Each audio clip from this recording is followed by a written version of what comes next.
Bonjour ou bonsoir, vous nous suivez peut-être en direct sur notre site internet ou plus tardivement sur notre antenne. Soyez les bienvenus sur France 3 Alsace pour ce débat consacré aux élections départementales. Les 20 et 27 juin, nous élirons pour la première fois les conseillers d'Alsace de la toute nouvelle collectivité européenne d'Alsace qui a vu le jour le 1er janvier dernier. Cette CEA est née de la fusion des conseils départementaux du Bas-Rhin et du Haut-Rhin pour former une seule assemblée de 80 élus. La CEA compte 40 cantons. On élira donc un binôme, un homme et une femme par canton. Et nous accueillons sur ce plateau 5 candidats. Mathieu Kahn, vous représentez le Parti socialiste. Vous êtes candidat dans le canton de Strasbourg 1, en binôme avec Nadia Hanebi. Vous siégez actuellement à la CEA, dans un canton qui est très disputé, puisque vous avez face à vous 7 autres binômes qui se présentent. Bonsoir, oui, effectivement, un canton apparemment très convoité. Frédéric Berry pour les Républicains, bonsoir. Vous êtes le président actuel de la CEA. Vous êtes candidat dans le canton de Mutzik avec Monique Houlnay. Et vous aurez affaire à 3 autres binômes dans cette élection. Bonsoir. Également présent sur ce plateau, Jean-Georges Trouillet. Bonsoir. Donc vous représentez le parti Unserland. Vous êtes candidat à Winsenheim en binôme avec Chantal Frick, qui est du même parti. Et 3 autres binômes sont également présents dans ce canton haut-rhinois situé au nord de Mulhouse. Nous accueillons Fanchon, Barba, Lehmann pour Europe Écologie Les Verts. Vous êtes candidate à Strasbourg 6 avec Germain Mignot. Il s'agit de votre première candidature. 5 autres binômes vous feront face dans ce canton qui est aussi très disputé. Voilà, et canton beaucoup plus rural avec vous, Christian Zimmermann. Vous êtes le candidat du Rassemblement national sur ce plateau. Vous partez en binôme avec Valérie Lemoine dans le canton d'Ensisheim. Et vous aurez, face à vous, 3 autres candidats, 3 autres binômes candidats, hommes et femmes. C'est exact. Bonsoir. Christian Zimmermann, je précise également que nous avions au départ invité une femme pour essayer de respecter un peu la parité sur ce plateau. Pour cette candidate, nous avait donné son accord et en dernière minute, le parti a décidé de vous envoyer vous, sans explication très claire, mais nous tenions à faire cette petite mise au point. Et à propos de précision, je rappelle que vous représentez ici vos partis politiques. Il ne s'agit pas donc d'amener ce débat sur le terrain de vos cantons respectifs, mais d'évoquer donc le département dans son ensemble. Vos temps de parole sont chronométrés. Nous veillerons donc à l'équité du temps de parole durant cette émission. Et pour amorcer ce débat, nous avons demandé à chacun de nous fournir une photo qui représente l'Alsace à vos yeux. On va commencer avec vous, Fanchon Barba-Lehmann. Vous avez choisi une manifestation, expliquez-nous. Alors, c'est une photographie d'une jeunesse engagée au cœur de l'Europe, devant le Parlement européen, qui est un symbole très fort de l'Alsace. Et donc, moi, c'est une photo, pour moi, qui me donne beaucoup d'espoir. Alors, cette jeunesse, elle est prête à se battre, elle souhaite défendre ses droits, son droit à un avenir meilleur, son droit à un avenir tout court. Je trouve que c'est un message d'espoir qu'elle porte. Et c'est vraiment nous, le message, les écologistes, qu'on souhaite porter aujourd'hui, un message d'une citoyenneté engagée pour un avenir plus écologiste et plus solidaire. Et plus citoyen aussi, je tiens à le préciser. Alors vous, Frédéric Berry, on n'est pas vraiment dans l'avenir. Vous avez choisi une photo tout à fait différente. On va la découvrir. Photo du camp du Struthof. Pourquoi ?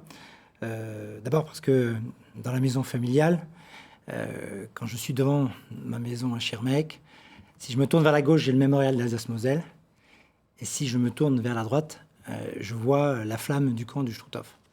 Je pense que c'est Elie Wiesel qui disait « oublier, c'est se choisir complice ». Et aujourd'hui, on voit dans notre société des tensions de plus en plus fortes. Certains essaient de susciter les haines entre nos concitoyens. Je crois que notre enjeu aujourd'hui, c'est au contraire d'être dans une démarche de solidarité, de rassemblement entre nos concitoyens. C'est ce que j'ai souhaité impulser avec mes collègues Unis pour l'Alsace dans le rassemblement des Hauts-Rhin et du Bas-Rhin. Je crois qu'il ne faut pas oublier notre passé dans un contexte d'individualisme exacerbé. Merci. Christian Zimmermann, vous avez décidé de prendre un peu de hauteur. C'est une vue aérienne que vous nous proposez. Oui, alors, moi j'ai choisi Neuf-Brisac tout d'abord parce que c'est l'histoire de notre Alsace construite par Vauban avec des vieilles pierres qui sont venues des Vosges pour protéger notre région. J'aime cette ville parce qu'elle fait partie aujourd'hui du patrimoine mondial de l'UNESCO, même titre que la cathédrale de Strasbourg. Elle fait partie de l'identité de notre région et que nous devons avoir à cœur de transmettre aux générations à venir. J'aime cette ville parce que j'y habite depuis 40 ans. Elle fait partie de mes racines mais c'est aussi un héritage dont on peut être fier.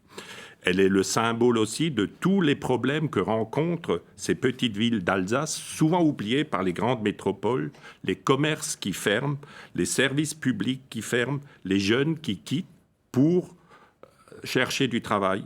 Oui, bon, Monsieur Benjamin, on ne va pas faire tout le débat dès le début. On passe à Jean-Georges Trouillet. Vous avez aussi choisi une manifestation. Une manifestation, j'ai choisi une image d'enfant, puisque c'est ça l'Alsace demain. Et la question qui nous est posée aujourd'hui, c'est quelle Alsace nous voulons construire demain ? Quel avenir nous voulons donner à ces jeunes ? Quelle langue parleront-ils ? Seront-ils des monolingues ou seront-ils finalement des Alsaciens et des Européens, ouverts donc sur leurs racines et sur l'Europe et le monde ?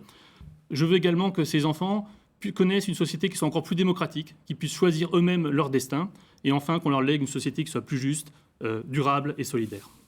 Merci Mathieu Kahn. On termine avec vous. Une photo d'archives 1990. Racontez-nous. C'est une photo de 1990, c'est Nelson Mandela, au balcon de la mairie de Strasbourg avec Catherine Trottmann. On est 4 mois après sa libération de prison. Il vient chercher le prix Sakharov. Et c'est pour moi le symbole de Strasbourg, de l'Alsace qui rayonne dans le monde entier, qui défend ses valeurs de liberté, de tolérance, de droits de l'homme. C'est une photo aussi extrêmement forte et c'est aussi le rappel du siège européen de Strasbourg, de ce message de Strasbourg, capitale européenne, capitale des droits de l'homme, porté depuis le balcon de l'hôtel de ville par une femme qui, 1 an avant, a été élue maire de Strasbourg.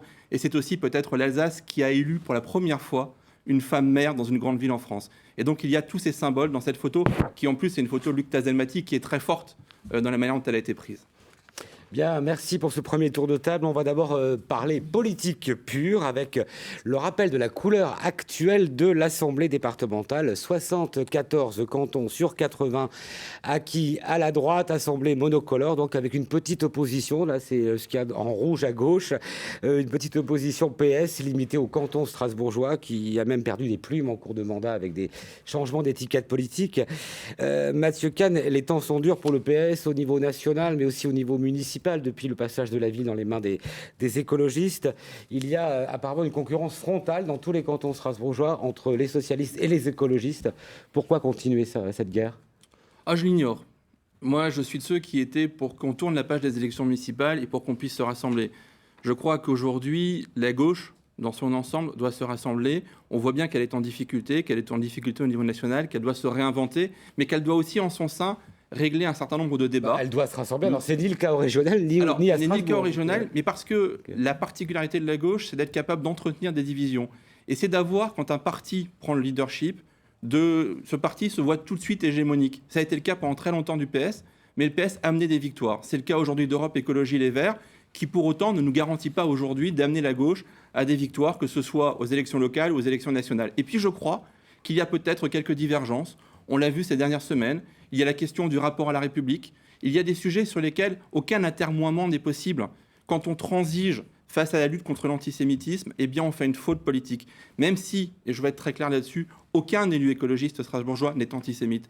Mais il y a eu là-dessus une erreur et une faute politique qui, dans notre région, qui a été marquée ces dernières années... Vous ramenez là le débat sur le cas, sur le plan aussi du conseil municipal. C'est un sujet parce que notre région a été profondément touchée par aujourd'hui des profanations de cimetières. Pour vous, c'est la raison du désaccord. Franchement, Barbara Lehmann, la raison du désaccord, c'était pas possible de pacter avec les partis socialistes où il y avait un coup à jouer d'une certaine manière sur la lancée des municipales, justement. Je suis d'accord avec vous, c'est très dommageable qu'on n'ait pas réussi à partir ensemble sur certains cantons. Les écologistes, pour le coup... Sur aucun canton strasbourgeois. Non, pas strasbourgeois bien sûr, mais à l'échelle de l'Alsace. Je parle de Strasbourg. Oui, mais en dehors de ça, les écologistes ont réussi à fédérer des forces et des acteurs locaux et présenter des élus sur tous les cantons avec des alliances ou seuls. Et je pense que c'est une force. On a réussi vraiment à fédérer et à rassembler les acteurs locaux. La politique... Mais pourquoi la guerre à Strasbourg uniquement ? Je pense que le territoire strasbourgeois est particulier. Il y a des élus qui ont peut-être parfois des rancœurs les uns entre les autres. La politique, c'est aussi de l'humain. C'est quelque chose qu'on souhaite, nous, vraiment dépasser. Et c'est pour ça qu'en dehors de Strasbourg, on a vraiment souhaité fédérer tous ensemble. Et je trouve ça dommageable qu'on n'arrive pas à partir partout. Mais l'objectif des écologistes, c'est vraiment de fédérer avec les forces locales dans un projet qui soit écologiste et solidaire à l'ensemble de l'Alsace. Je rappelle juste que dans le Haut-Rhin, le printemps alsacien a pu se mettre, c'est comme ça qu'ils ont appelé l'alliance de la gauche et des écologistes, dans tous les cantons sauf un. Il n'y avait aucun sortant de gauche dans le Haut-Rhin. Ça simplifie peut-être les choses. C'était plus facile pour les égos, d'accord. Une dernière question là-dessus. Si les candidats écologistes réalisaient de mauvais scores, est-ce qu'on peut l'interpréter comme un signal d'avertissement pour la nouvelle municipalité de Strasbourg ? Non, je ne pense pas que ce soit un signal d'avertissement. Je pense que la municipalité est là depuis 1 an, que les projets sont longs à mettre en place. Je pense que vous le savez tous et toutes, notamment quand on a un projet de changement de société qui est radical.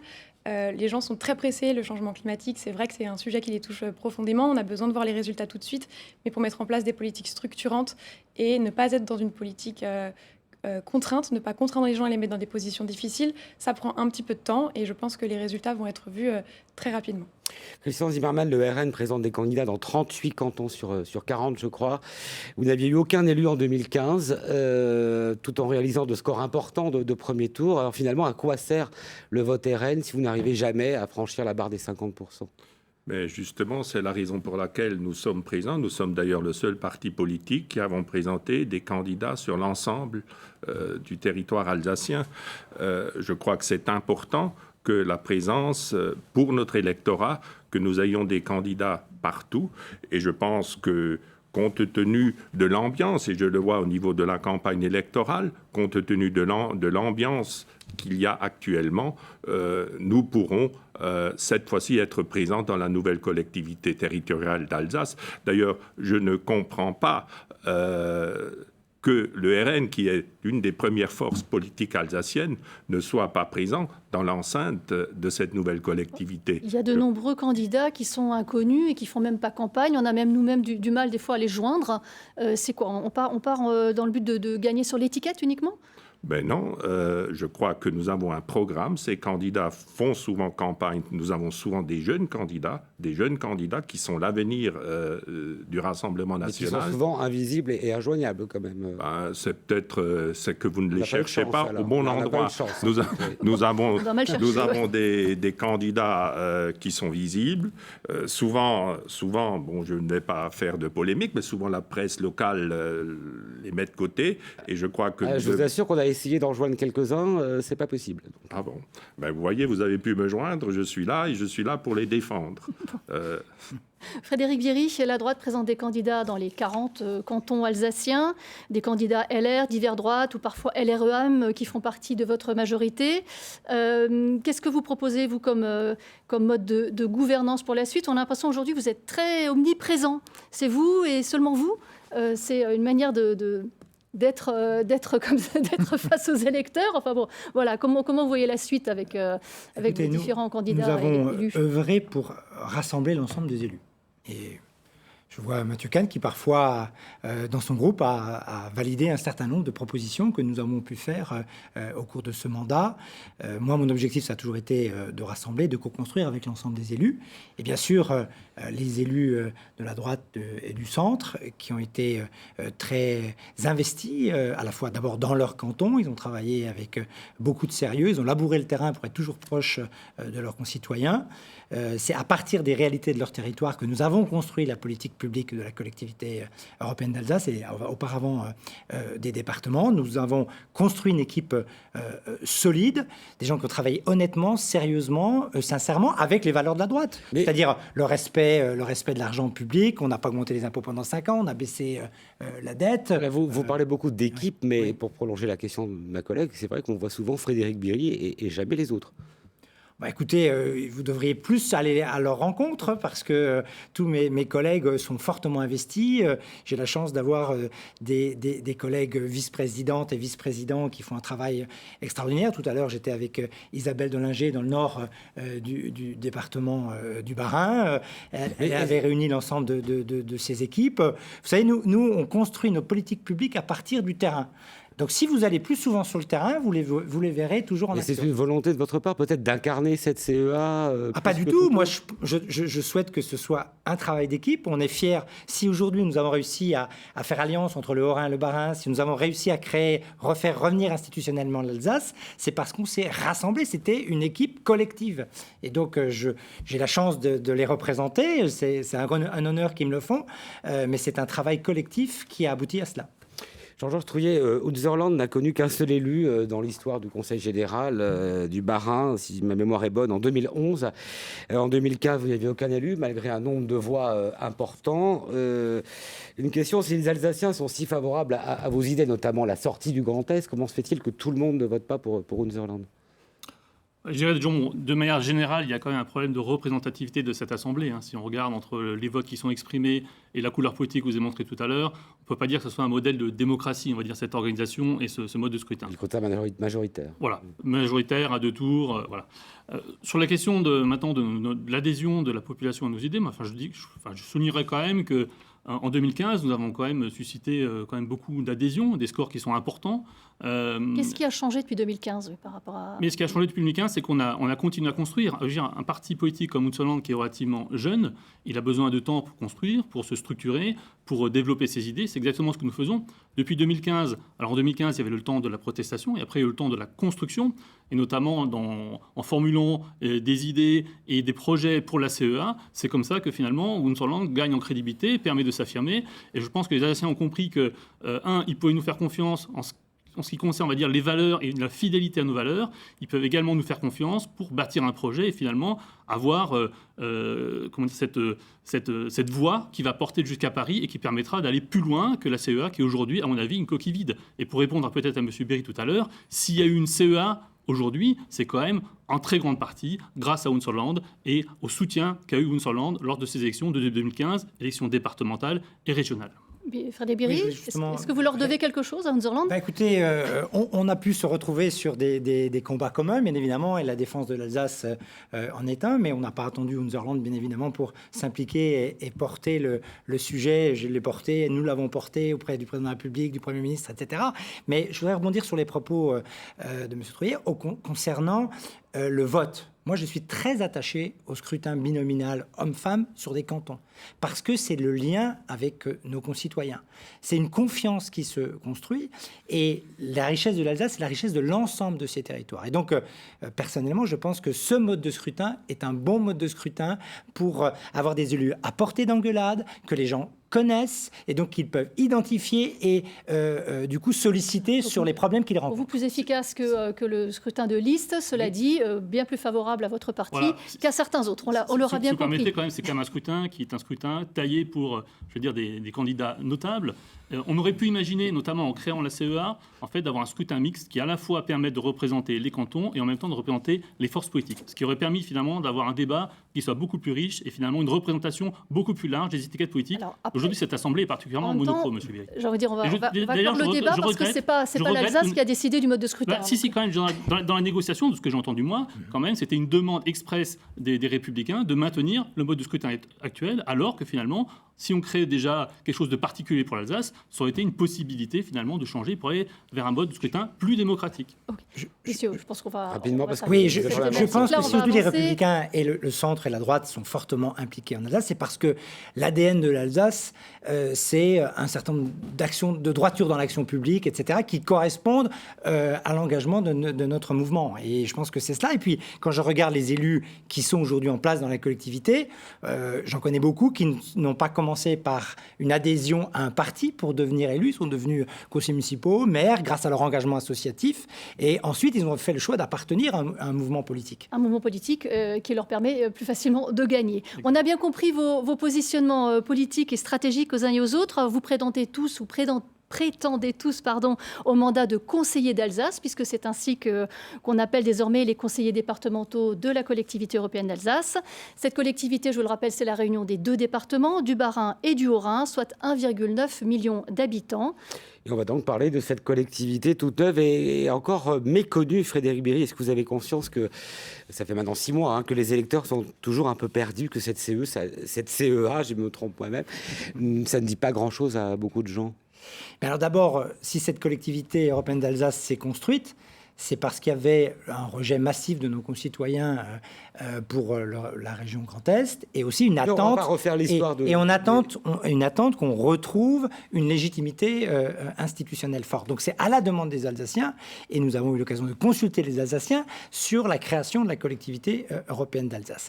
Pour autant, on est vraiment dans un contexte compliqué où on n'a pas pu aller communiquer, bien sûr, avec la situation de la Covid, on n'a pas pu aller suffisamment échanger avec nos concitoyens. Et si notre groupe Wallonie pour l'Alsace est majoritaire à l'issue du scrutin, une de mes premières propositions, ce sera d'aller vers les Alsaciens, de les consulter et de passer du temps à échanger avec eux, ce qu'on n'a pas pu faire à cause de la Covid. Voilà. Mathieu Kahn, vous siégez dans cette collectivité. On n'a pas bien compris, vous aviez soutenu cette création. C'est une bonne chose au final ou pas ? Oui, nous l'avons soutenu parce que finalement, quand ont eu lieu ces débats, ça fait quand même 10 ans que dans cette région, on parle d'institutions, il y a eu le Conseil unique d'Alsace, le référendum, après la grande région, on a vu les volte-face des uns et des autres, Jean Rotner qui lance une pétition qui maintenant est à la tête d'une liste pro-Grand Est. Bon, à un moment donné, il faut sortir de tout ça. Et nous avons toujours dit, nous, que si l'Alsace souhaitait à un moment donné se doter d'une institution qui lui était propre, il y avait une solution très simple, c'était de fusionner les 2 départements en un seul. Et finalement, on peut faire de très grands discours sur la CEA. À la base, c'est une fusion de départements. C'est un conseil départemental d'Alsace. C'est un super département. C'est un super département, avec quelques compétences supplémentaires, certes, mais c'est d'abord un super département. Et aujourd'hui, avant de parler d'institutions et autres, ou plutôt en laissant cette question-là de côté, aujourd'hui, c'est qu'est-ce qu'on peut faire de ce super département. Qu'est-ce qu'on peut en faire sur ses missions principales, l'action sociale, les solidarités, comment on peut l'utiliser pour la transition environnementale. C'est pour en parler justement. Comment on peut en faire une collectivité aussi chef de file des solidarités humaines et territoriales, parce que pour nous, c'est ça le sujet, avant même de savoir quelle est la forme institutionnelle. Alors, pour parler de territoire de compétences, on vous a posé en amont un certain nombre de questions, on vous a demandé de répondre oui ou non. Voici la première.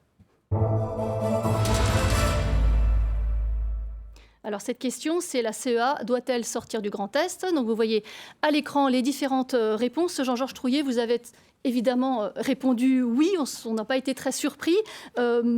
Pourquoi fondamentalement ? Je pense qu'il y a 3 raisons. La première, c'est une question de démocratie. Plus de 3 quarts des Alsaciens demandent le retour à la région Alsace, donc c'est-à-dire le transfert de ses compétences régionales à l'Alsace, donc nous, on dirait à la CEA. La seconde, c'est quand même une question de cohérence. Cette grande région, finalement, ne prend pas parce qu'elle est incohérente. On a 3 territoires qui sont clairement identifiés, qui marchaient, à mon avis, relativement bien, même très bien, qui ont leur propre cohérence, mais l'ensemble est incohérent. Et ensuite, la dernière chose, c'est l'efficacité. On nous avait promis des économies très importantes, des synergies. Aujourd'hui, on voit que les synergies, les économies ne sont pas là, mais que par contre, de manière globale, cette région Grand Est a compliqué la vie de nos concitoyens et que le rejet, 5 ans après, est toujours massif et constant. Christian Zimmermann, vous avez aussi répondu oui. Alors, c'est un peu le credo actuel du Rassemblement national. Hein. Alsace toute, c'est assez nouveau pour votre parti. Oui, pour être tout à fait clair, dans mes propos, nous sommes pour la disparition de la région Grand Est et que la région Alsace soit une région de plein exercice. Les compétences de la région Grand Est doivent être transférées à la CEA. Ce serait plus simple. C'est un discours très nouveau de la part du Rassemblement national. Vous reconnaissez que vous avez changé d'avis sur ces questions-là ? Parce que c'est un parti très jacobin qui n'était pas du tout opposé à la création des régions en 2015. Nous étions toujours opposés à cette grande région. C'était notre discours. Alors vous, localement, je suis, à titre personnel, conseiller régional de ce Grand Est. Ça fait 5 ans que nous dénonçons les gabegies financières de ce Grand Est. Alors, attendez, M. Siemana, vous êtes en train de nous proposer finalement le retour des compétences régionales à la CEA, ce qui correspond au référendum de 2013 pour lequel votre parti a appelé à voter non. Moi, j'ai du mal à suivre. Écoutez, c'est très simple. Il faut que les élus, mais aussi les compétences soient compréhensibles vis-à-vis des citoyens. Ceci permettrait de clarifier le rôle des élus, ceci permettrait de faire des économies considérables sur le train de vie de nos administrations régionales. Et quand je suis parfois sur le terrain, les gens ne savent plus à qui s'adresser quand ils ont des problèmes dans leur vie quotidienne. Je cite un exemple de bus qui va au collège dans mon canton, qui avait du retard. Les parents m'ont téléphoné, les transports sont dorénavant de la compétence régionale, alors que le collège est de la compétence départementale. 2 interlocuteurs pour gérer une situation. Autre problématique. Dernièrement, j'étais confronté à une réunion concernant les transports. Le conseiller régional de Rotner défendait une ligne de bus. Le conseiller départemental de votre majorité défendait une ligne de chemin de fer. J'ai un carrefour accidentogène. Monsieur Zimmermann, on est juste sur le débat. Faut-il sortir du Grand Est pour l'instant? Oui, mais j'explique les raisons pour lesquelles il faut sortir. Vous avez donné de bons exemples. Nous avons actuellement, laissez-moi terminer, 80 conseillers d'Alsace, auxquels s'ajoutent 58 conseillers régionaux pour un territoire d'à peine 2 millions d'habitants. Ça fait 138 élus. Donc pour vous, il y a une Il y a couche- une couche de 154 trop élus régionaux dans le Bade-Wurtemberg pour 11 millions d'habitants. Nous pourrions diminuer de moitié. Bien. Ce serait une source d'économie par million. Il y aurait en plus une visibilité. Le conseiller régional serait conseiller Vous êtes très en d'Alsace. avance, monsieur Zimmermann, sur votre temps de parole. Donc, Frédéric Bierry, Je terminerai. L'acquisition du luxueux appartement parisien. Nous avons une maison de l'Alsace qui a une visibilité sur une des plus belles avenues du monde. La région Grand Est a acheté pour 3 millions d'euros un appartement qui ne sert à rien. Les locaux de la maison d'Alsace sur les Champs-Élysées pourraient contribuer à héberger l'ensemble. bien, monsieur Zimmermann, s'il vous plaît, on peut laisser les autres invités également s'exprimer. Donc, Frédéric Bierry, vous avez aussi dit oui à la question qu'on vous a posée. Vous aviez déjà appelé il y a quelques mois au démantèlement de la région Grand Est. Est-ce que c'est pas un vœu pieux que vous ne pourrez pas honorer vous-même, vous le savez? Alors, ma ligne, elle a toujours été claire sur cette question. Le Grand Est, on l'a bien vu, coûte plus, complique, contraint et éloigne les décisions des habitants.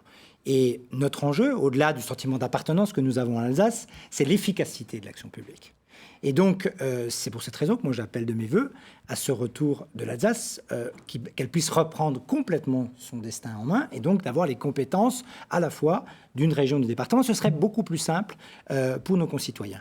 Si notre équipe Unie pour l'Alsace est élue, au-delà de la rencontre que j'ai évoquée tout à l'heure, d'échanges avec les Alsaciens, il y aura cette question sera posée clairement, parce que là, moi, je donne mes convictions. Je pense que globalement, les Alsaciens sont pour De quelle la façon sortie aux Alsaciens. Un référendum Sous forme d'une consultation élargie. Le mode opératoire est encore à définir, mais une véritable consultation, parce que je pense que c'est le bon moment. Il y aura des Sur le élections périmètre présidentielles alsacien. dans un an. Une consultation des citoyens Une consultation des citoyens. En Une Alsace. consultation des citoyens en Alsace. Je pense que c'est le bon moment, parce que nous sommes à quelques mois de l'élection présidentielle, qui nous permettrait de mettre une pression forte sur les Parce qu'elle candidats elle pour n'aurait qu'ils pas de prennent en valeur considération la d'action. situation de l'Alsace. Mais finalement, M. Bierry, votre parti, les Républicains, quelle est sa position sur la sortie du Grand Est? Parce que bon, vous êtes LR, M. Rotner est LR, on a du mal un peu à... Parce qu'au final, vous comprenez, la politique, c'est aussi un enjeu, se décide également de manière nationale, et donc à un moment, autant je comprends votre discours, autant il faut qu'il y ait une cohérence de la part de votre parti à ce sujet-là. Vous savez, moi j'ai les valeurs de la droite et du centre, et je suis fier de les incarner. Mais au-delà de ça, ceux qui déterminent la vision de l'action publique que nous portons, ce sont les Alsaciens, et les enjeux et l'avenir de l'Alsace qui déterminent notre action. Donc au sein des LR, effectivement, il y a des gens qui sont en souhait d'une sortie claire du Grand Est, d'autres qui sont plus nuancés en disant ce serait bien qu'on ait des compétences nouvelles, une capacité à agir renforcée, mais que si la sortie du Grand Est n'est pas possible, eh bien, on pourra continuer ainsi. Je dirais il y a ces deux visions, mais ces deux visions sont tout à fait conciliables. Mais pour les lecteurs, vous comprenez que c'est absolument Mais incompréhensible. la solution sera très simple.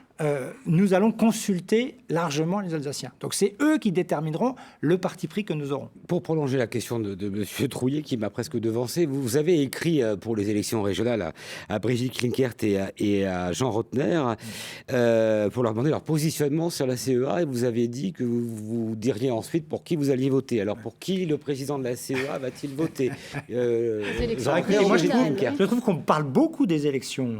On parle beaucoup Oui, mais des on parle de élections l'avenir de régionales, l'Alsace. alors que, et nous, d'ailleurs, je suis fâché parce que ce soir, nous passons à l'antenne à 23h, Tardivement. alors que les élections Mais- régionales mais- sont passées Bierry, à les deux 21h. scrutins ont Mais lieu pour en même répondre, temps. pour répondre à votre question, moi, ce que Et on j'ai est en direct souhaité- sur Internet, monsieur. ce que j'ai souhaité faire, moi, c'est pouvoir donner des éléments de réponse Non, mais vous aux concitoyens vous alsaciens. répondez pas à notre donc, question, attendez, là. laissez-moi terminer. Donc, j'ai interrogé très clairement les deux candidats proches de ma sensibilité politique, donc à la fois Jean Rotner et Brigitte Klinkert, puisqu'ils représentent tous les deux, à mes yeux, la droite et le centre.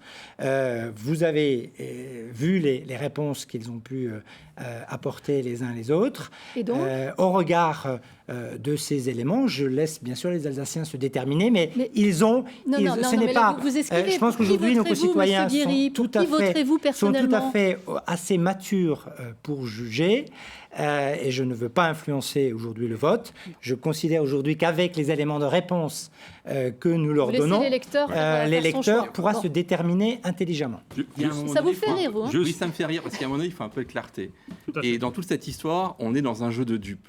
Frédéric Bierry ne dira pas pour qui il va voter, parce qu'il a besoin et de Brigitte Klinkert et des Républicains pour sa majorité. Parce que c'est l'exemple de cette absurdité. Vous avez une ministre du gouvernement d'Emmanuel Macron, tête de liste aux élections régionales, qui se présente avec le maire de Colmar, anti-Macron primaire, sur un canton colmarien. Et donc on est dans la confusion. Voilà, on est dans la confusion permanente. Et donc Frédéric Bierry ne se prononcera pas. Mais ceci étant, c'est son choix, c'est son droit. Moi, le sujet qui m'intéresse, c'est plutôt aujourd'hui que Frédéric Bierry arrête de vendre du rêve aux Alsaciens. Bon. Alors, vous, à la question, vous avez répondu. Vous êtes deux à avoir répondu non. La CEA ne doit pas sortir du Grand Est. Il faut sortir de ce débat. Ça fait 10 ans qu'on explique des choses. 10 ans qu'on amuse l'opinion publique alsacienne avec ce sujet. Aujourd'hui, nous ne sortirons pas. Mais l'Alsace ne sortira pas du Grand Est. Monsieur Bierry aurait dû écrire. Est venu à Colmar en janvier. Il a fait un grand numéro de démagogie aux élus. Quelques semaines plus tard, Emmanuel Macron ou un de ses conseillers a fermé la porte à toute sortie. Donc il faut être un tout petit peu réaliste. Et le temps que nous passons à débattre du Grand Est ou de l'Alsace, nous ne le passons pas à parler de l'extension du RSA aux jeunes de 18 à 25 ans, nous ne le passons pas à parler de la transition environnementale et énergétique. C'est prévu d'en discuter. Oui, c'est prévu, mais on est encore en train de parler de ce sujet-là. Alors on va terminer. Il faut juste maintenant, la question de cette grande région et de la CEA, c'est d'abord une question de gouvernance et de faire au bon niveau ce qui doit être fait.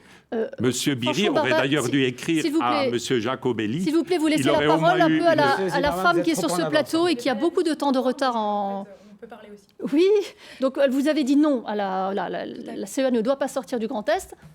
Pourquoi vous vous opposez à cette idée-là? Alors, je ne m'oppose pas à cette idée. En fait, moi, je voudrais rappeler que la position des écologistes, elle a toujours été claire. Nous, on était pour la fusion des deux départements en 2013. La question a tardé pendant très longtemps. Aujourd'hui, la CEA, elle existe. Ce que les Alsaciens souhaitent, c'est une identité alsacienne qui soit renforcée et qui ait toute sa place. La CEA, elle est jeune, elle a de nombreuses compétences pour valoriser cette identité alsacienne. On a l'exemple du Pays Basque, par exemple, qui n'est pas une collectivité à statut particulier. On ne peut pas dire que ce soit un territoire qui manque d'identité. Ils ont réussi, au-delà des frontières institutionnelles, à mettre en place une économie qui est forte, une culture, une identité qui est profondément forte. Et à mon sens, cette question de frontières institutionnelles, l'objectif, c'est vraiment que les Alsaciens ils soient reconnus dans leurs droits aujourd'hui, dans leur existence. Et donc, faire vivre l'Alsace, la CEA a les compétences pour, avec la valorisation du patrimoine, du bilinguisme, avec le tourisme. Mais aujourd'hui, la vraie question que se posent les Alsaciens, c'est quelle est leur place, en fait, au sein de tout ça? Et ce que disait M. Bierry, il parle maintenant d'une consultation, mais nous, ce qu'on voudrait, c'est que, en fait, peu importe la frontière institutionnelle, les Alsaciens, ce ne soient pas les grands oubliés des projets. Il faut qu'on les consulte quand il y a des grands projets qui ont lieu sur le territoire. On a quand même l'impression que la question des institutions, ça intéresse pas beaucoup les écologistes. En fait, si, la question des institutions nous intéresse, puisque nous, on a toujours défendu la fusion des deux conseils départementaux, par exemple. La question des institutions nous intéresse. Et ce qui nous intéresse au-delà de ça, c'est vraiment la question de la gouvernance et comment est-ce que les missions, elles sont mises en place. Aujourd'hui, on a une CEA qui a de nombreuses missions, de nombreuses compétences. Il faut qu'on la construise, il faut qu'on construise la gouvernance ensemble. Et cette question de la sortie ou non du Grand Est, il ne faut pas que ça prenne trop de place, en fait. Il faut vraiment qu'on la construise, cette CEA, avec les habitants, en les prenant en compte, en les consultant, en leur donnant un droit d'interpellation lors des différents conseils. Pour moi, l'identité alsacienne, ce sera ça, quand les Alsaciens seront vraiment au cœur des décisions. Mais madame, il y a quand même deux choses. Il y a quand même 3/4 des Alsaciens qui demandent cette sortie du Grand Est. Je pense qu'en démocratie, il faudrait entendre cette voix et cette demande. Et la seconde, de manière très simple et très, très concrète, si maintenant on parle de politique de transport, voilà, il faut que ces leviers, on va dire ces compétences-là, soient dans la même main pour pouvoir mener une politique de transport, je prends cet exemple-là, cohérente. Je veux dire, si maintenant la région, effectivement, fait les bus, le transport ferroviaire, que l'écotaxe est au département, qu'on a les communautés urbaines qui font leur transport urbain, je veux dire, tout ça ne fonctionnera beaucoup moins bien que si la CEA, par exemple, pouvait récupérer ses compétences régionales. C'est pour ça qu'il y a à la fois l'exigence de répondre à une demande démocratique et en même temps, finalement, l'idée d'avoir une CEA qui puisse agir de manière cohérente, notamment sur ces chantiers-là de transport. Alors, on poursuit avec une deuxième question sur la CEA. On n'a pas fini sur le sujet. Dans quelle ville doit se trouver le siège de la CEA qui n'est toujours pas fixé? Alors, Frédéric Bierry, vous n'avez pas tout à fait respecté la règle du jeu. Il fallait choisir une ville. Vous en avez mis 2. C'est permanent chez lui. Non, mais attendez. Vous savez, si on n'avait pas tenu compte des enjeux de préserver la dynamique de l'ensemble des territoires alsaciens, nous n'aurions pas réussi à rassembler l'Alsace.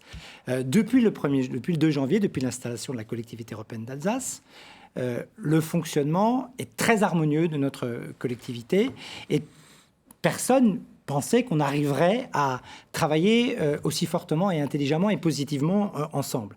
Comment nous l'avons fait? Nous l'avons fait de différentes façons. Vous êtes très en avance. Colmar, pourquoi? Nous l'avons fait avec d'abord l'idée de valoriser tous les territoires. C'est pour ça qu'on a organisé notre action publique à partir de 7 territoires pour être au plus proche des bassins de vie de nos concitoyens.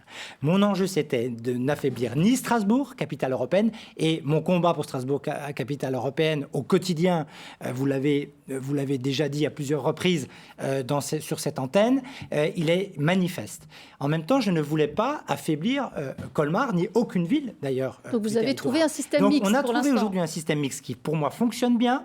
Le siège administratif à Strasbourg et le siège politique à Colmar. En plus, le lieu de nos séances publiques s'y prête particulièrement bien. Donc, on s'assure de renforcer la dynamique des 2 sites. Et pour moi, c'était effectivement très important. Et ça fonctionne très bien. Et ça fonctionne pour l'instant, donc il faudra voir comment. Et ce sont les élus qui vont déterminer de toute façon leur choix. Mathieu Kahn, vous avez dit Strasbourg. Strasbourg. Oui.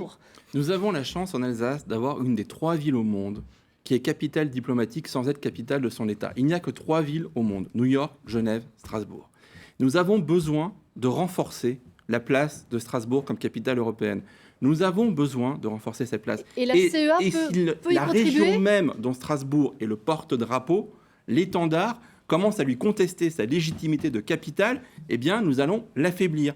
Et dire cela, ça n'est pas faire injure à aucun autre territoire de l'Alsace. C'est respecter le fait que l'Alsace sans Strasbourg n'existe pas, mais que Strasbourg sans l'Alsace n'existe pas plus. Et donc, à un moment donné, là aussi, plaçons... Moi, je n'ai pas de difficulté. Les séances plénières se réunissent à Colmar. C'est très bien. Continuons à le faire. Que le travail soit partagé entre Colmar et Strasbourg.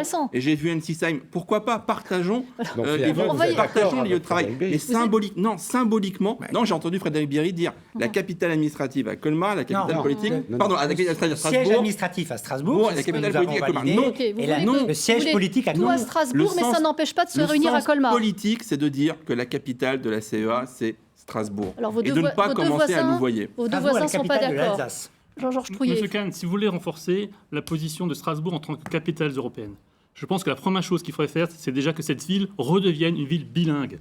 Ce n'est pas le siège de la CEA qui changera quelque chose. Aujourd'hui, Strasbourg, le bilinguisme ne se limite pas non plus Strasbourg est une ville, je suis désolé, qui aujourd'hui devient de plus en plus monolingue. Et si on veut donner l'exemple, regardez, comparez à Bruxelles, monsieur, vous verrez, comparez à Luxembourg, vous verrez également. Vous avez dit moi, je suis nationalité qu'il y a à Strasbourg, nombre de langues qu'on parle. Strasbourg, on ne parle pas assez alsacien. Parce que Strasbourg est une ville dans laquelle, finalement, la place de l'allemand et de l'alsacien est, vous dire, complètement... Mais quel rapport avec le siège de la CEA?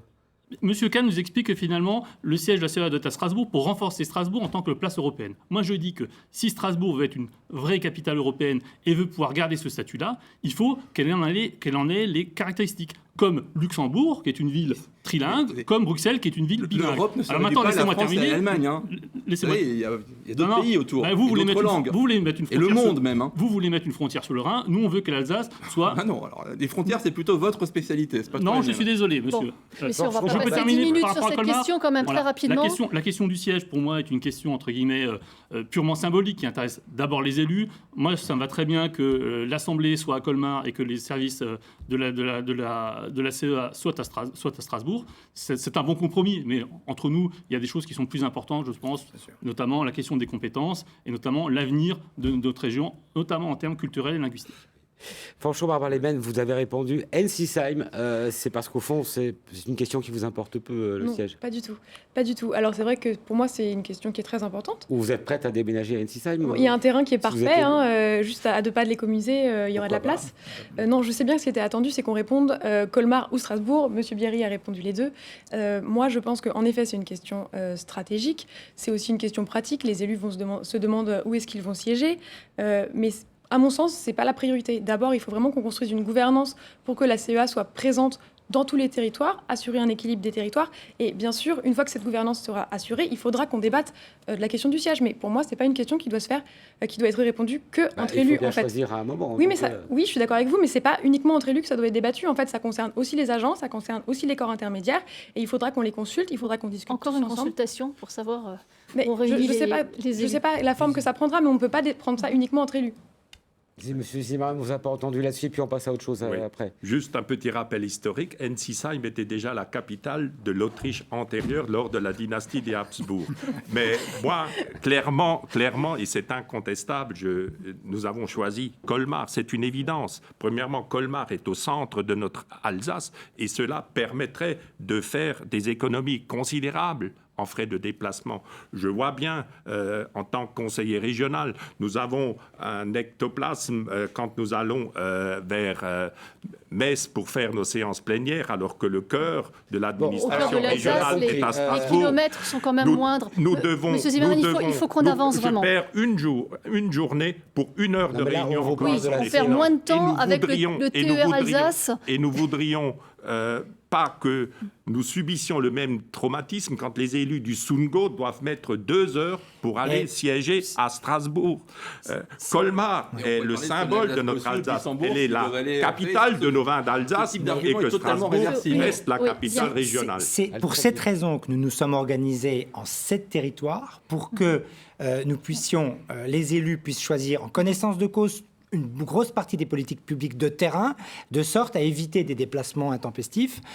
Et ça fonctionne très très bien à la satisfaction Très bien. générale. Thierry, vous avez Dans le énormément Grand de Est, ça temps. fonctionne très de temps mal, d'avance. très On mal, va très mal. clore Mais ce là, dossier. nous On a parle de bien la collectivité compris européenne d'Alsace, pas du Grand que Est. cette question n'est pas tranchée pour l'instant. On va passer aux compétences de cette collectivité européenne d'Alsace. Je rappelle que c'est un conseil départemental avec les mêmes compétences que tout conseil départemental en France et 5 compétences supplémentaires ont été transférées par l'État au 1er janvier. Il s'agit de la politique transfrontalière, vous le voyez, le bilinguisme et l'enseignement de la langue régionale, le tourisme et puis le réseau routier également qui est élargi aux routes nationales et aux autoroutes non concédées. Alors, vous nous détaillerez vos propositions, mais on vous a d'abord posé une nouvelle question. On va découvrir une nouvelle compétence pour cette CER, laquelle? On a 5 réponses qui sont toutes différentes. Jean-Georges Trouillet, vous avez choisi l'éducation. On imagine que c'est en lien avec la photo que vous nous avez montrée au début. Oui, et plus largement, je dirais que l'éducation, c'est quand même le fondement de la société. C'est une compétence qui est fondamentale. Et ce qu'on peut observer, c'est que dans les pays européens, en majorité, c'est une compétence qui est assumée de manière régionale, locale. Évidemment, en assumant une cohérence à l'échelle de l'État, mais c'est une compétence qui est assumée de manière locale. Nous, ce qu'on voulons clairement, pourquoi nous voulons cette compétence, c'est évidemment pour développer l'enseignement bilingue, qu'il soit paritaire ou immersif. C'est également pour pouvoir former et diplômer les enseignants, notamment à ce sujet. Organiser l'enseignement de l'histoire régionale. Il faut quand même que les enfants qui vivent dans cette région apprennent, qu'ils y soient enracinés également vis-à-vis de leur région par rapport à l'histoire. C'est une compétence nationale, l'éducation. Et ce que je vous explique, c'est que c'est une exception française.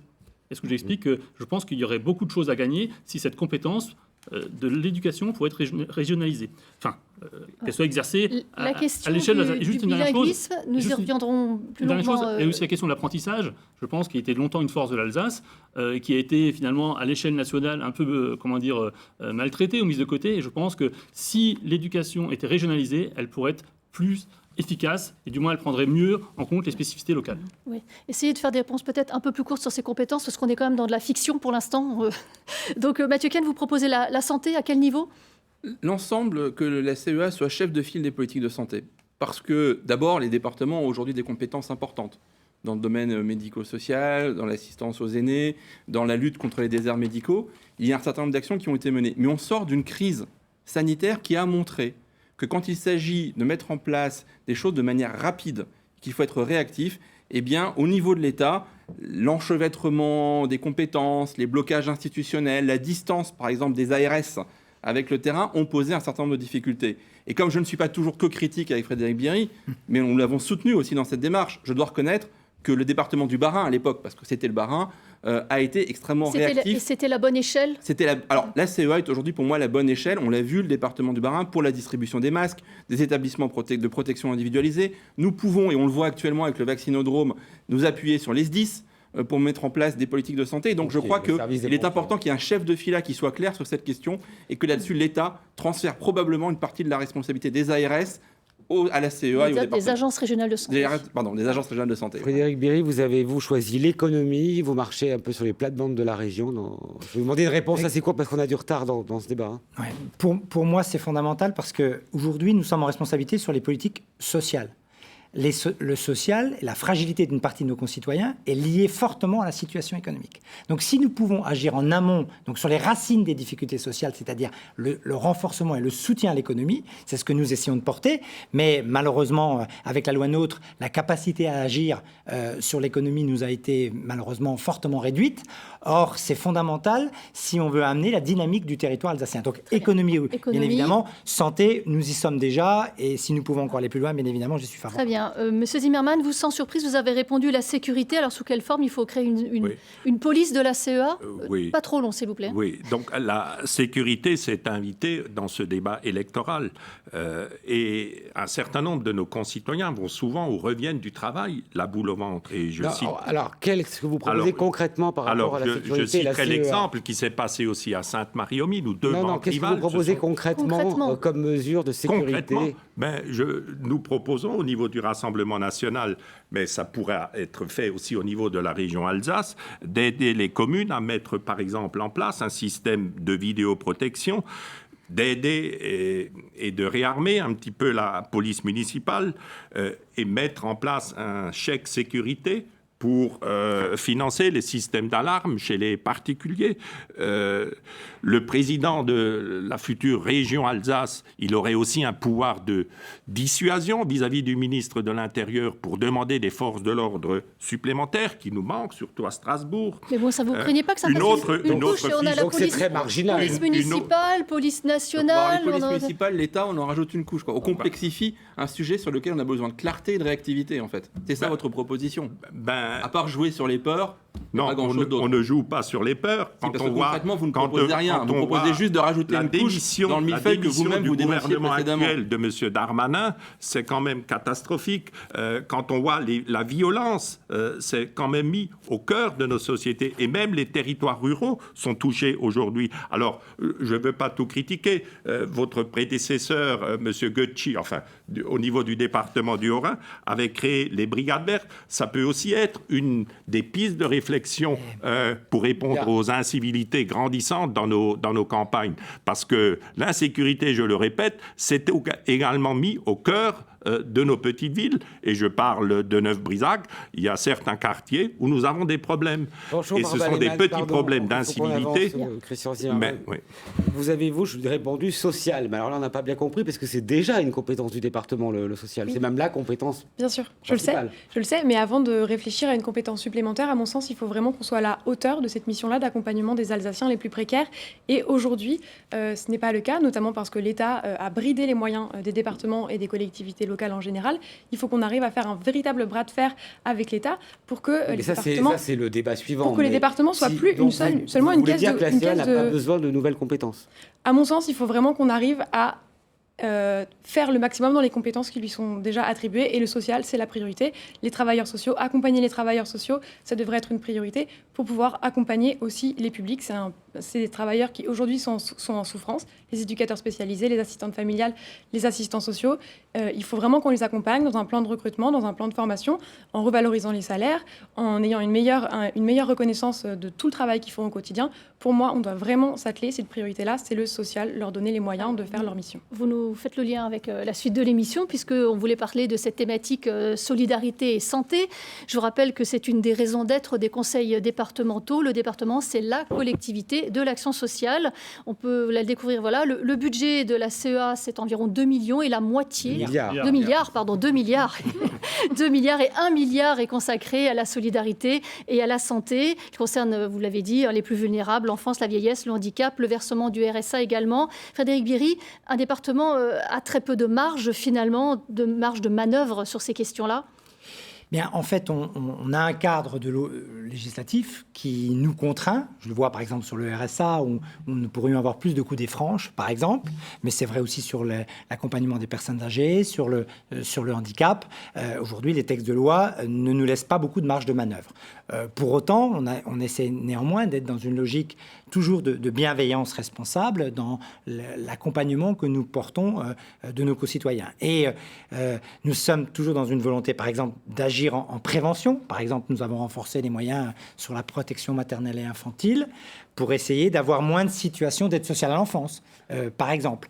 Mais c'est vrai qu'aujourd'hui, si on voulait mener une véritable action publique de proximité efficace, il faudrait que la décentralisation aille vraiment au bout et qu'on ait la capacité d'agir complètement. Avec votre voisine. Oui, tout à fait. Monsieur Kahn, si le PS arrivait aux manettes de la CEA, qu'est-ce que vous pourriez faire de mieux dans ce domaine qui, comme on l'a dit, est très contraint? Plusieurs choses. D'abord, la CEA, elle a aujourd'hui une taille critique qui lui permet de mener des expérimentations. Nous pourrions, par exemple, comme le proposent 25 présidents de département aujourd'hui, expérimenter le revenu de base. Alors là, vous marchez sur mes plates-bandes, alors on va poser la question. Alors, je peux vous donner d'autres exemples. Nous pourrions, par exemple, en matière du RSA, attribuer une partie des moyens qui sont aujourd'hui affectés au contrôle à l'accès aux droits. Il y a aujourd'hui 36% de nos concitoyens qui pourraient accéder au RSA qui n'y accèdent pas. Et la CEA, plutôt que de mettre plus de moyens sur l'accès aux droits, a choisi d'en mettre sur les contrôles et de doubler les contrôles qui sont déjà effectués par la CAF. C'est un exemple d'affectation budgétaire qui pourrait être fait différemment. On vous a posé la question à tous les 5, justement par rapport au RSA. On va découvrir cette question. Voilà, la question, c'est faut-il étendre le RSA aux 18-25 ans? Vous êtes très partagé sur les réponses, 3 oui, 2 non. Vous êtes donc, vous le disiez Mathieu Kahn juste avant, du même avis qu'une quinzaine de présidents de conseils départementaux qui ont signé une tribune en faveur du versement du RSA aux 18-25 ans. Qu'est-ce qui peut aujourd'hui justifier dans ce pays que des jeunes de 18 à 25 ans qui ont le droit de vote, qui peuvent travailler, qui peuvent payer des impôts, soient exclus d'un droit social? Pourquoi cette tranche d'âge n'accède pas à ce droit social? Première chose. Deuxième chose, on va nous dire, et je vais l'entendre dans un instant, que c'est de l'assistanat, que c'est encourager je ne sais pas quoi. Moi, aujourd'hui, ce que je dis, c'est qu'il y a non-assistance à une jeunesse en danger. On l'a vu dans la crise. On a vu tous ces étudiants qui n'avaient plus leur petit boulot, qui sont allés faire la queue devant les associations étudiantes pour bénéficier des aides des associations caritatives. On voit aujourd'hui des jeunes qui sont en grande précarité. Il y a aujourd'hui dans ce pays 1 million de jeunes qui ne sont ni en emploi, ni en formation, ni en travail. Et donc, il faut leur apporter une réponse. Évidemment que le RSA n'est un horizon pour personne, mais c'est un filet de sécurité. Et c'est un filet de sécurité que nous devons aujourd'hui offrir à la jeunesse pour lui permettre de faire face à des accidents de parcours, pour permettre aussi à des jeunes qui, à un moment donné, peuvent se dire « j'ai fait des études, j'ai envie de changer de voie, mais je vais continuer à travailler dans quelque chose qui ne me plaît pas parce que je n'ai pas cette capacité de changer. » Et donc, il faut le faire. Ça n'est, encore une fois, pas la seule réponse, ça n'est pas un horizon indépassable, mais c'est aujourd'hui simplement une question d'égalité et de respect de la jeunesse. Juste à tous, vous demandez des réponses plus brèves si on n'arrivera jamais à avancer. Voilà, on ne parlera pas du bilinguisme à la fin. Je choisis les sujets sur lesquels je prends mon temps. Ceux qui ont répondu non, à savoir Jean-Georges Trouillet et Frédéric Bierry. Pourquoi non, Jean-Georges Trouillet? En fait, il y a déjà un RSA jeune qui existe déjà, évidemment, avec la condition d'avoir déjà travaillé. Nous, on est quand même plus pour une garantie jeune universelle, parce que je pense que le plus important, c'est pas... 200 000 jeunes, la garantie universelle, 200 000 jeunes. À l'échelle de la France. À l'échelle de la France, avec l'extension. Pour terminer, je pense que ce qui est important, c'est d'accompagner et surtout de donner une chance à ces gens, à ces jeunes finalement, de trouver un travail et de les utiliser finalement les moyens qui sont à leur disposition pour pouvoir les intégrer le plus rapidement possible dans le monde du travail et si possible en complément de formation. Une allocation en tant que telle n'est pas un programme. Il faut à la fois évidemment soutenir un filet de sécurité, je suis d'accord avec vous, mais en même temps faire en sorte qu'on puisse sortir le plus rapidement possible de cette situation de précarité. Je suis d'accord, mais en attendant, on a des jeunes qui font la queue devant les organisations caritatives, qui sont obligés de retourner chez leurs parents parce qu'ils n'ont pas les moyens à la fin du mois d'assurer leur autonomie. La réalité, c'est celle-là, et maintenant, il faut des réponses urgentes. Frédéric Bierry. Sur le RSA, il faut d'abord rappeler aux téléspectateurs qu'il y a aujourd'hui 45 000 personnes qui touchent le RSA dans notre territoire alsacien. 45 000, donc c'est énorme. 280 millions aujourd'hui sont consacrés aux politiques d'insertion, avec 2 objectifs. Renforcer l'accompagnement pour donner le maximum de chances aux gens de retrouver un emploi et de s'insérer, mais de l'autre, être attentif à ce que les gens soient bien responsables. Et nous avons fait pour cela des contrôles, et nous avons vu 16 millions d'indus qui ont pu être récupérés parce que des gens avaient profité du système. Donc, et pour s'assurer, les 18-25 ans, non alors justement pour les jeunes, d'abord il faut rappeler qu'aujourd'hui, il y a un certain nombre de jeunes qui touchent le RSA dans notre territoire, des moins de 25 ans. Ceux qui Combien? sont par exemple, Combien? il y a 1800 jeunes aujourd'hui sur le territoire alsacien qui touchent le RSA famille, c'est-à-dire qu'ils ont moins de 25 ans mais qu'ils ont un enfant. À cela, on se rajoute un petit bout de 700 personnes qui touchent un RSA en raison de leur activité, et il y a encore un certain 1800 jeunes qui touchent la garantie jeune. Donc 4000 jeunes aujourd'hui. Si nous décidions de mettre en place... C'est pas complètement le RSA, Frédéric. Je ne t'ai pas empêché Oui, de t'exprimer. mais Mathieu, laisse-moi juste terminer. Si aujourd'hui, on a fait une estimation, si aujourd'hui nous voulions donner à tous les jeunes qui pourraient avoir besoin de cela, à peu près, on estime à 12 000 jeunes. Vous l'avez estimé, ce chiffre? Ça coûterait 72 millions. Ça correspond à combien de jeunes? 12 000 jeunes. Ça coûterait 72 millions aujourd'hui. Je crois d'abord que nous n'avons pas le budget nécessaire pour faire face à une telle dépense. D'ailleurs, le président Hollande a contribué à la baisse des moyens, parce que nous avons perdu 1,5 milliard de recettes pour notre collectivité. On peut peut-être préciser aussi que cette attribution du RSA serait une décision nationale. Ce n'est pas forcément le département qui déciderait. Au-delà de la forme, parce que ça c'est le coût, parce qu'il faut que les gens aient conscience de cela. Allons-nous trouver cet argent? Mais au-delà de ça, moi, mon enjeu, c'est de remettre à l'emploi les jeunes, leur donner une véritable perspective. Bien, Frédéric Bey, votre voisine a beaucoup de retard. Qu'est-ce que vous répondez, François Marval-Lehmann? En gros, il n'y a pas d'argent pour faire ça, c'est ce que nous dit Frédéric Bey. Alors, pour moi, quand il s'agit de l'avenir de notre pays, c'est-à-dire l'avenir de la jeunesse, l'argent, il faut vraiment qu'on le trouve, c'est nécessaire. On ne peut pas laisser cette jeunesse dans une situation pareille. En augmentant les impôts, comme On la l'a vu. ville... Non, mais l'argent magique 72 n'existe millions pas, mais sur un budget de 2 milliards, on va les trouver. les leviers, on peut les trouver. Il faut vraiment qu'on se mette autour de la table. Demandez aux Alsaciens s'ils veulent payer plus d'impôts. Est-ce que je peux aller jusqu'au bout de mes idées? Merci beaucoup. Les jeunes, aujourd'hui, sont dans une situation qui est précaire. On l'a vu avec les étudiants, mais ce n'est pas les seuls. Et le département a notamment une responsabilité là-dessus. Quand on regarde les sans-abri, les personnes sans domicile fixe, donc chez les moins de 25 ans, il y en a quand même 40% qui sont d'anciens enfants placés. Et donc, on ne peut pas laisser une situation pareille. Et là, le département c'est un autre sujet peut-être, le département a sa responsabilité là-dessus. Les jeunes, aujourd'hui, pour qu'ils puissent s'inscrire dans la vie publique, pour qu'ils puissent avoir un retour à l'emploi, il ne faut pas qu'ils aient la peur au ventre de se demander de ce qu'ils vont mettre à la fin, ce qu'ils vont mettre à la fin du mois dans leur assiette ou comment ils vont payer leur loyer. Ils ont besoin d'un filet de sécurité et 550 € par mois, je pense que c'est un objectif de vie pour personne. Ça permet juste de se construire sereinement pour répondre aux gros enjeux qui vont arriver à ces jeunes qui vont devoir construire le pays face à une crise climatique, dans des crises économiques, dans des crises sociales. Il faut qu'on leur donne les moyens de se construire dans un contexte pareil. Mais si on n'augmente pas les impôts, il faut donc faire des choix budgétaires. Donc on va le faire au détriment de quoi? Au détriment de qui? Ou de qui? Je pense que c'est, encore une fois, des discussions qu'il faut qu'on ait à l'échelle nationale. Il faut qu'on pousse ce débat-là à l'échelle nationale. Que l'Alsace le fasse, c'est très bien. Mais en fait, l'argent, ça existe. Le CICE, rien que le CICE, c'est 5 milliards qui vont au CAC 40. Je pense que c'est à peu près le prix que coûterait le RSA jeune au niveau de la France. L'argent, il existe. On peut aller le chercher. Il faut qu'on défende cette politique. Et ensuite, et une fois qu'on sera tous d'accord pour la défendre, l'argent, on ira le chercher. Il existe, c'est la jeunesse. C'est vraiment la priorité qu'il faut qu'on leur donne. Il faut qu'on leur mette le pied à l'étrier. Christian Zimmermann, vous dites oui aussi Oui, au RSA pour les jeunes. Je crois que cette période difficile qu'ils ont traversée, notamment avec le Covid, il faut que la solidarité de la CEA joue en faveur des jeunes.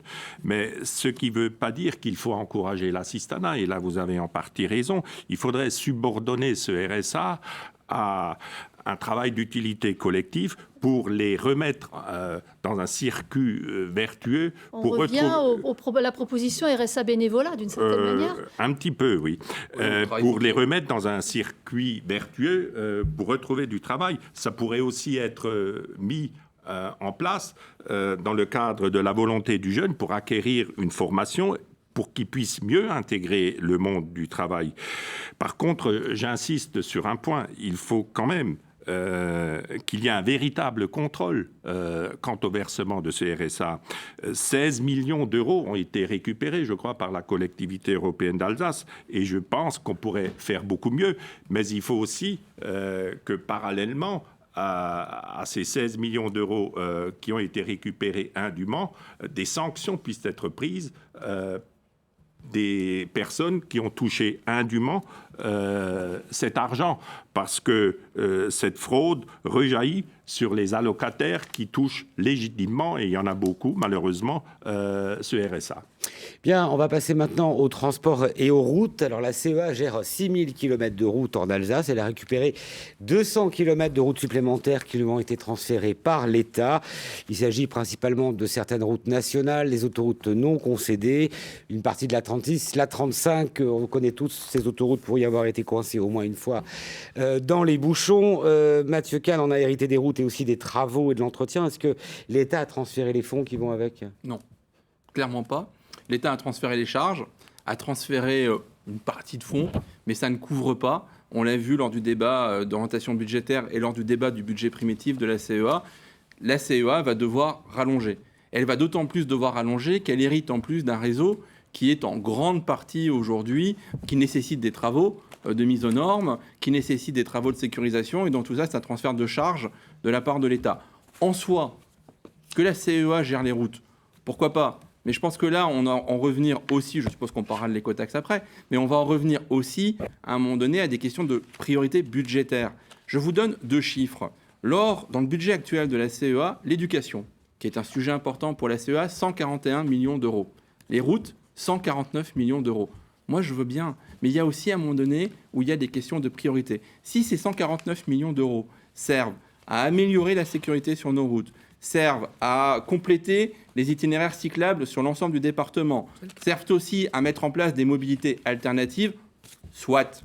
Mais à un moment donné, il faut aussi qu'on puisse utiliser ça, pas simplement pour faire sans arrêt de nouvelles routes et du tout routier. Je ne suis pas par principe contre les routes, mais je pense qu'aujourd'hui, il y a l'entretien de celles qui existent, et puis il y a surtout le développement aujourd'hui d'alternatives, de pistes cyclables, et puis un vrai sujet dont on parlera après, Oui. c'est que les routes, les mobilités, c'est aujourd'hui un sujet aussi de justice sociale.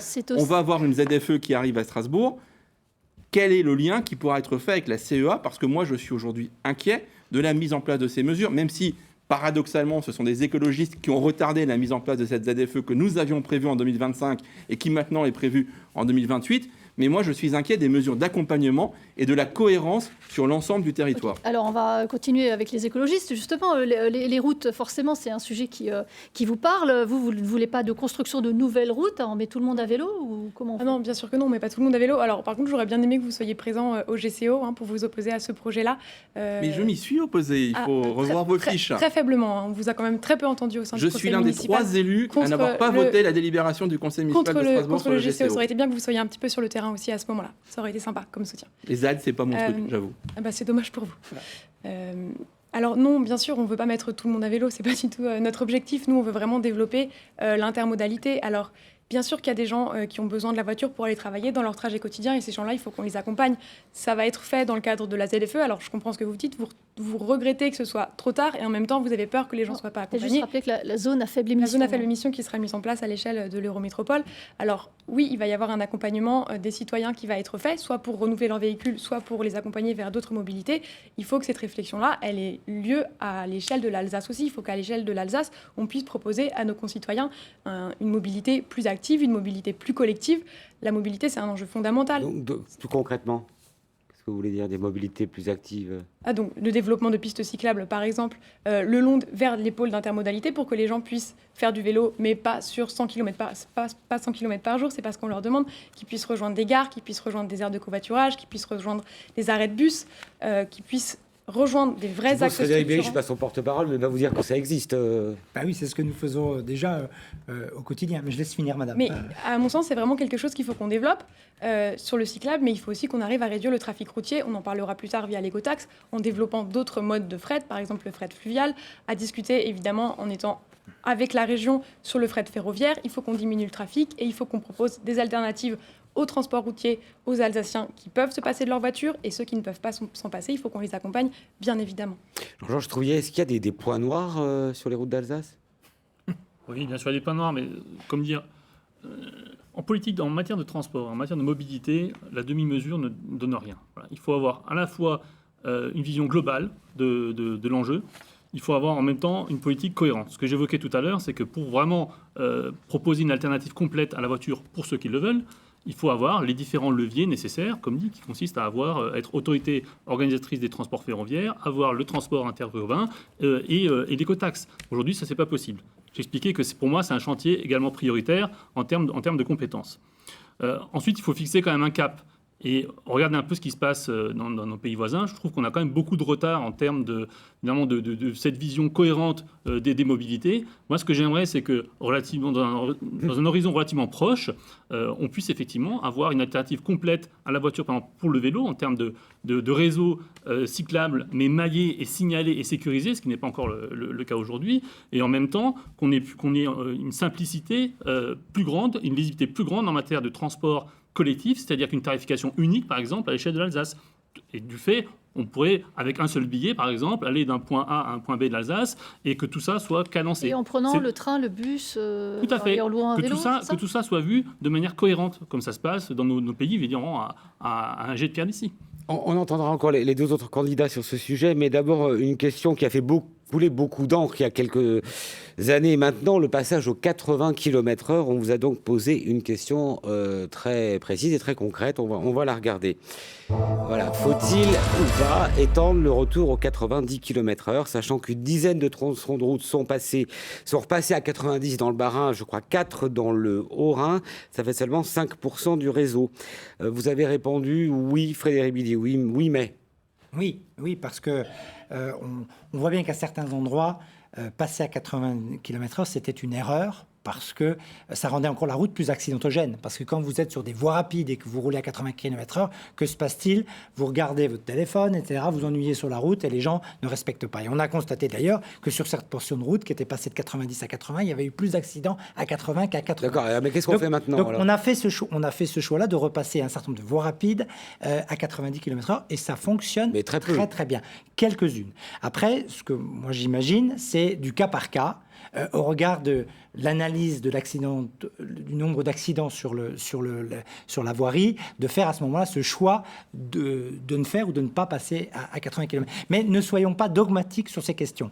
Et nous le savons, nous gérons 6400 km de route. Donc nous savons les routes qui sont dangereuses. Et donc on est très attentif, bien sûr, aux automobilistes. C'est un oui, mais qui est sous condition. Oui, sous condition. Et ce que je voudrais dire aussi, parce que par rapport à votre précédente question, aujourd'hui, nous avons un certain nombre d'intervenants qui ont évoqué les routes, mais qui habitent à Strasbourg. Vous savez, quand on habite à Strasbourg, on n'a pas de problème de mobilité. Mais quand on habite dans le Sundgau ou à Wissembourg sans sa voiture, c'est particulièrement compliqué. Et donc, nous, dans la gestion des routes, c'est aussi pour cette raison qu'il y a un investissement important.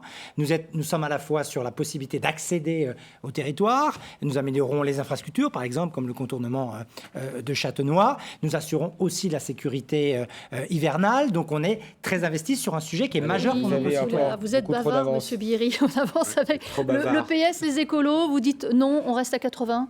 Alors, moi, je rejoins pour le coup Frédéric Bierry sur le cas par cas. Mais je le rejoins. Non, mais je le rejoins dans l'autre sens. C'est-à-dire que je crois comprendre qu'il est plutôt sur une logique on repasse à 90 et on reste à 80. Moi, je suis plutôt sur une logique on reste à 80 parce que tous les chiffres le montrent. Le taux d'accidentogène, enfin le taux d'accident est corrélé à la vitesse et la gravité de ces accidents est corrélée à la vitesse.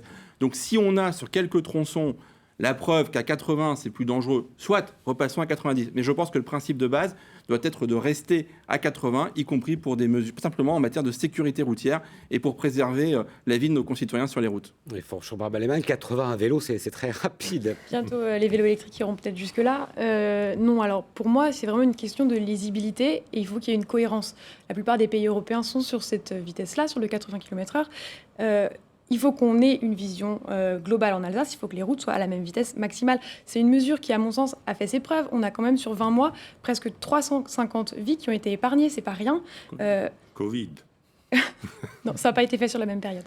Ça a beaucoup agacé les automobilistes quand même. Oui, ça a probablement beaucoup agacé les automobilistes, mais en termes de vie gagnée, en termes de blessures évitées, c'est quand même une mesure qui a fait ses preuves. Aujourd'hui, on est quand même face à une planète qui brûle. L'enjeu de la mobilité, c'est pas uniquement être à 90 ou 80 km/h, c'est plutôt dans la réduction du trafic routier et la proposition d'alternatives. On ne vous a pas entendu sur les routes, Monsieur Zimmermann, Oui. et vous êtes favorable aux 90 km/h. Oui, on est favorable aux 90 km/h. Dans un département, par exemple, comme la Haute-Marne, le chiffre est carrément inversé, où pratiquement plus de 80% des tronçons sont à 80 Est-ce qu'on peut km/h. comparer les deux réseaux routiers? Je ne sais pas. Du réseau routier, oui, du réseau routier. Vous avez parlé du déneigement hivernal tout à l'heure. Moi, je voudrais quand même revenir sur un point concernant le déneigement hivernal. Je vous avais adressé le 10 février une lettre. Monsieur Zimmermann, ne rentrez pas dans des histoires. Laissez-moi terminer. Concernant le déneigement, il y a un certain nombre de rendez-vous hospitaliers, c'est quand même important, qui ont dû être annulés parce que les routes dans le secteur de Colmar n'étaient pas déneigées. Au mois de février, donc en plein milieu de l'hiver, je viens de recevoir la réponse de vous-même, signée Frédéric Biry, il y a la semaine dernière. Alors, on parlait tout à l'heure des compétences et de la CEA. Je ne voudrais pas, justement, que cette CEA, au niveau de la gestion routière, ne devienne un monstre technocratique à ce niveau-là. Je voudrais aussi insister sur un autre problème, ce sont les points noirs. Ce sont les points noirs du réseau routier. Nous avons un certain nombre de carrefours, notamment dans la région colmarienne, parce que je suis élu de ce secteur. J'ai envoyé des lettres à 3 présidents de conseils départements successifs. Actuellement, nous avons un accident par mois sur un certain nombre de carrefours de la région. C'est bien noté. Rien n'a été fait. Monsieur Stroman, Madame Flinker, Monsieur Witt a répondu. Et aujourd'hui, je viens de recevoir une lettre du directeur des routes. Alors, je crois qu'il faut également prendre en ligne de compte les cas particuliers, Monsieur Zimmermann, on l'a compris. Il y a des sorties de tronçons d'autoroute qui sont parfois difficiles. On ne peut pas les évoquer tous ponctuellement, mais on a compris l'idée générale. Je pourrais citer des cas dans le Sundgau. Oui, mais on ne va pas les citer. Non, mais je veux dire, il y a plein de cas particuliers, et à force Alors, de réunir tous ces cas, c'est un grand problème au niveau de la gestion routière. Un autre cas particulier, M. Zimmermann, qui est un peu un serpent de mer en Alsace, là, une question ressortie des profondeurs marines il y a quelques jours, c'est la question d'une écotaxe sur notre territoire. Le 26 mai, le Conseil des ministres a adopté une ordonnance qui autorise la CEA à mettre en place une taxation des poids lourds qui traversent la région alors à l'horizon 2024. Cette taxe a été imaginée en 2005 par Yves Bure à l'époque. 20 ans plus tard, elle pourrait voir vraiment le jour. Frédéric Birillon, on y croit ou on n'y croit pas là? D'abord, nous avons obtenu qu'il y ait une loi Alsace dans laquelle était prévue cette capacité à mettre en place cette écotaxe. Nous avons travaillé avec les services de l'État pour le contenu de l'ordonnance. L'ordonnance vient de sortir, comme vous venez de le dire, qui nous permet aujourd'hui, dans un délai de 6 ans, de mettre en place cette écotaxe. Donc toutes les conditions aujourd'hui sont réunies pour le mettre en œuvre. C'est un dossier complexe parce que d'abord il y a différents types d'écotaxes qui peuvent être mis entre la taxe, la redevance, les vignettes, etc. Et donc, nous avons déjà beaucoup travaillé sur ces questions-là. L'enjeu pour nous, c'est de ne pas mettre en difficulté non plus les entreprises alsaciennes. L'idéal aurait été de taxer uniquement les entreprises de transit. Le droit ne nous le permet pas. Donc l'idée, c'est pour nous de trouver des compensations pour nos transporteurs. Nous travaillons donc avec eux. Nous avons lancé un travail d'analyse de l'impact que pourrait avoir cette écotaxe. Et pour que les choses soient très claires, c'est un sujet pour moi majeur. Je proposerais qu'on sollicite les Alsaciens pour qu'ils donnent leur avis sur la nécessité de mettre cette écotaxe. Ce sont des sujets importants pour les Alsaciens. Vous avez presque un double temps de parole par rapport à certains. Une écotaxe pour les écologiques? Oui, alors nous, on le défend, on l'appelle de nos voeux depuis 15 ans. Maintenant, il faut vraiment y aller. Il faut vraiment que cette écotaxe, on la priorise sur les axes routiers qui sont nord-sud, là où il y a essentiellement du trafic qui est international. Il faut que cette écotaxe, elle soit progressive. Il faut qu'en fait, les transporteurs alsaciens, ils ne soient pas pénalisés. Si c'est une écotaxe qui est progressive en fonction du nombre de kilomètres, le producteur laitier, par exemple, qui parcourra 10 km, payera une taxe beaucoup moins importante qu'un transporteur qui relie l'Italie au Danemark, par exemple. Ces recettes, il faut qu'elles soient fléchées pour le renouvellement du verdissement des flottes, il faut qu'on accompagne les transporteurs alsaciens dans le renouvellement de leur flotte. Ça concerne énormément d'emplois en Alsace. Et dernier point de vigilance, il faut qu'on ait une politique concertée avec nos voisins. Aujourd'hui, si l'Alsace est devenue un couloir à camions, c'est parce qu'il y a la Maut qui a été mise en place. En Allemagne. Qui a été mise en place en Allemagne. On ne peut pas aujourd'hui se délester du problème et envoyer tous les camions sur le sillon lorrain. Alors justement, avant de poursuivre, vous l'avez évoqué tous les deux, les transporteurs alsaciens s'inquiètent de ce projet, qui craignent d'être pénalisés, notamment par rapport à leurs collègues d'autres régions. On vous a donc aussi posé une question, et la voici. Faut-il ou non exonérer les transporteurs alsaciens de cette écotaxe ? Christian Zimmermann, vous êtes le seul à avoir répondu oui. Disons, la mise en place de cette écotaxe prouve qu'il faut redonner une existence à nos trois anciennes régions. Cela fait d'ailleurs 15 ans que l'Allemagne a mis en place cette écotaxe. Et là, j'ai entendu dans les journaux, et vous-même l'avez dit, qu'il va encore falloir 3 ans pour mettre en place cette écotaxe. Et vous avez même dit qu'il faut faire une étude. En France, on est vraiment spécialiste des études. Ce que nous demandons, c'est de mettre en place cette écotaxe pour éviter le report sur les routes alsaciennes. Juste sur la question, vous dites qu'il faut exonérer les transporteurs alsaciens. Malheureusement, ce n'est pas si simple. Mais rien n'est simple aujourd'hui. Mais là où il y a même pas légal. On n'autorise pas. Mais là où il y a, ferait, là où il y a une volonté, il y a un chemin. Non, mais là où il y a une volonté, il y a un chemin. Il y a des règles nationales, il y a des règles européennes. Mais oui, c'est l'Europe encore une fois. C'est l'Europe encore une fois, Mathieu Kahn. Mais on ne peut pas pour une question d'égalité et pour une question de respect des législations. Après, il faut mettre en place aujourd'hui cette écotaxe. Nous avons trop tardé, mais il faut le faire intelligemment.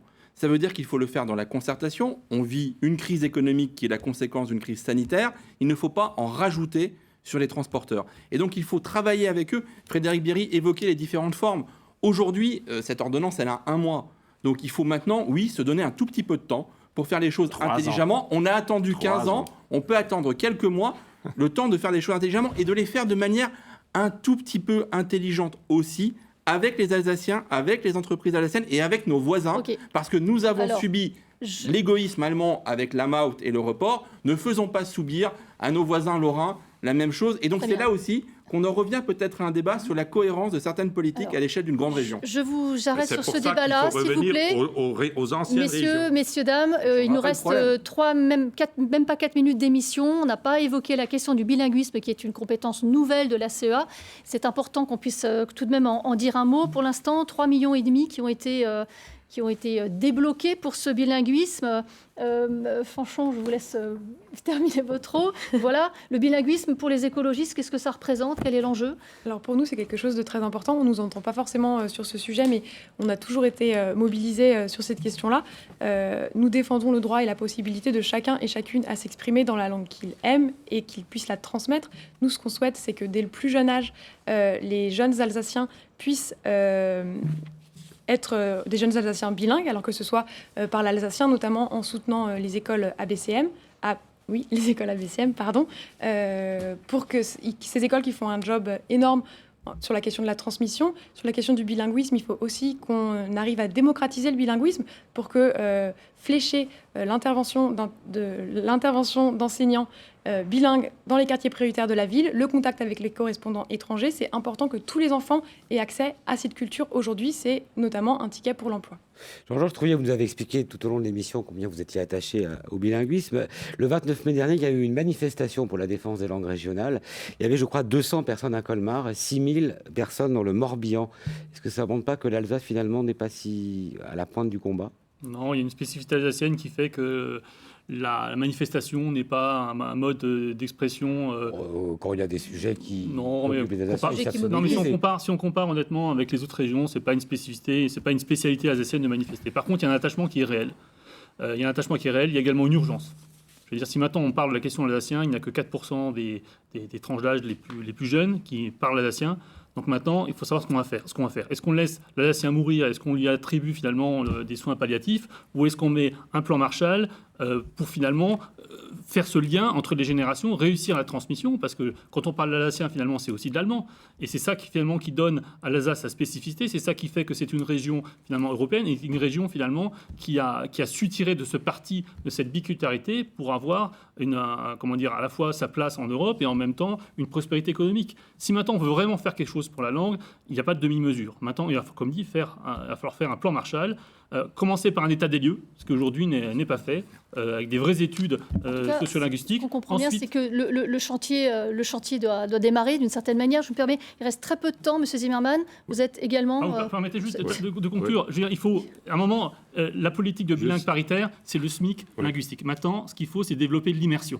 Ce qu'on veut, c'est pas un enseignement bilingue. Ce qu'on veut, finalement, c'est une population bilingue. Et pour ça, il faut développer bilingue, comme la SAR a pu effectivement le mettre très rapidement. Le bilinguisme fait partie de notre culture. Et je me souviens, quand j'étais à l'école, j'ai été traumatisé quand on nous avait interdit de parler alsacien.